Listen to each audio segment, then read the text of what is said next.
ঢাকায় চলচ্চিত্রের জনপ্রিয় নায়িকা অপু বিশ্বাস নিজের কঠিন সময়ের স্মৃতি শেয়ার করলেন। দীর্ঘদিন ধরে সিনেমায় কাজ করছেন না এবং বর্তমানে নিজের ব্যবসা ও বিভিন্ন পণ্য ও প্রতিষ্ঠানের প্রচারণায় ব্যস্ত সময় কাটাচ্ছেন।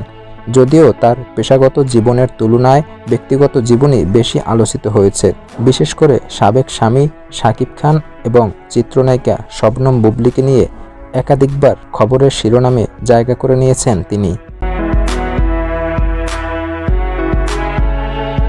একাধিক সাক্ষাৎকারে অপু জানিয়েছেন, বর্তমানে তার জীবনের প্রধান ফোকাস হচ্ছে নিজের ব্যবসা এবং সন্তানকে নিয়ে সময় কাটানো। তিনি আরও বলেন, শাকিব খানের পরিবারের সঙ্গে সম্পর্ক ভালো রাখতে চেষ্টা করছেন।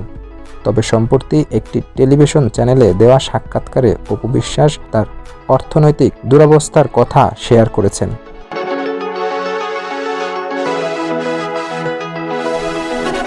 অপু জানিয়েছেন, 2017 সালে যখন তিনি সন্তান আব্রাহাম খান জয়কে নিয়ে দেশে ফিরেন, তখন তার কাছে কোনো টাকা পয়সা ছিল না এবং ব্যাংক অ্যাকাউন্টেও কোনো টাকা ছিল না।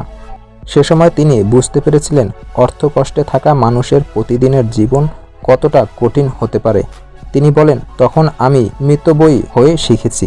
অপু বিশ্বাস সেই সময় অর্থকষ্ট মেটাতে নিজের গয়না বিক্রি করেছিলেন। তিনি স্মৃতিচারণ করে বলেন, আমি অনেক বেশি সোনার গয়না পরি। সোনার গয়না আমার খুব ভালো লাগে। তাই যখন নিয়মিত সিনেমা করতাম তখন দেশে কিংবা দেশের বাইরে যেখানেই কোনো সোনার গয়না পছন্দ হয়ে যেত কিনে ফেলতাম। তখন তো কিনতাম শখ পূরণের জন্য, কিন্তু সেই গয়নাগুলোই যে আমার খারাপ সময় কাজে লাগবে কখনো কল্পনাও করিনি। ওই সময় আমার অনেকগুলো সোনার গয়না বিক্রি করে ভালো অঙ্কের টাকা পাই, যা দিয়ে পরিস্থিতি সামাল দিয়েছিলাম। এরপর তো আবার কাজে ফিরে একটু একটু করে নিজেকে ঘুচিয়ে নেবার চেষ্টা করছি। অপু বিশ্বাস 2005 সালে আমজাদ হোসেন পরিচালিত কাল সকাল ছবির মাধ্যমে চলচ্চিত্রে অভিষেক করেন। তবে তিনি মূলত আলোচনায় আসেন 2006 সালে শাকিব খানের বিপরীতে অভিনীত কোটি টাকার কাবিন ছবির মাধ্যমে। ছবিটি ব্যবসা সফল হওয়ার পাশাপাশি ঢালিউড শাকিব অপু জুটির জনপ্রিয়তা বাড়ায়। এরপর তারা একসঙ্গে আরও বেশ কয়েকটি ছবিতে কাজ করেছেন, যার মধ্যে ছিল রাজনীতি, পাখি, চাচ্চু এবং দুই পৃথিবী। প্রিয় দর্শক, এরকম সংবাদ বিনোদন আপডেট পেতে এক্ষুনি আমাদের চ্যানেলটি সাবস্ক্রাইব করে রাখুন।